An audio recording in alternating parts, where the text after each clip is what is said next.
તો ફાઇનલી મિત્રો તમારું સ્વાગત છે અમારા બ્લોગમાં। આજ તો થઈ ગઈ ધમાલ। અમે આવી ગયા ધાબે જોઈને આપણા ભાણા આવી ગયા હતા। આપણા ભાણિયા ખાતા હતા વાળ જવો ડિસ્કો કરે તો આ છે આપણા ભાણિયા અરે થોડીક એવી મસ્તી કરીને આપણે ઉતરી ગયા ધીમે દાદરા ઉતરીને આવી ગયા આપણા કાકીના ઘરે। આ છે આપણા કાલના ઘઉં। તો ઘઉં જોઈને આપણે આવી ગયા અંદર આવીને દેખાડી દીધા આપણા કાકીને। જોઈ શકો છો આ છે મારા કાકી, આ છે અમારા બેન। અમારા તૈયાર થઈને પોઝ આપી દીધો। આ બેન હજી તૈયાર થાય છે। ત્યાં તો મેં કહી દીધું હું થઈ ગયો છું તૈયાર થઈને આપણે નીકળી ગયા પાછા બહાર નીકળીને આવી ગયા રહોડે આવીને આપણે દેખાડી દીધું બધું વસ્તુ। આ છે બધું વસ્તુ, તમે તો કોઈ દી જોયું નહીં હોય।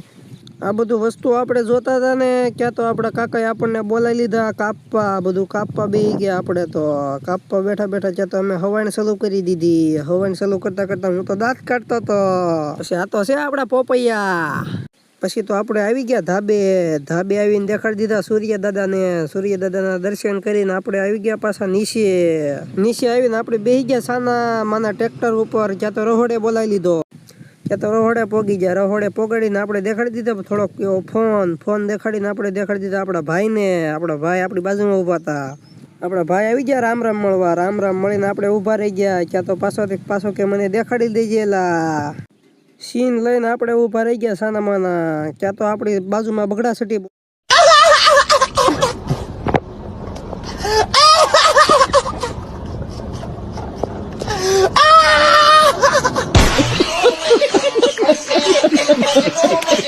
પછી તો આપણે ઠેલી 4 કરી લીધી ને આપણે ગાડી લઈ લીધી। ગાડી લઈને આપણે નીકળી ગયા વાડીએ જવું પડે એમ છે કેમ કે પ્રોગ્રામ કરવાનો છે આજે તે।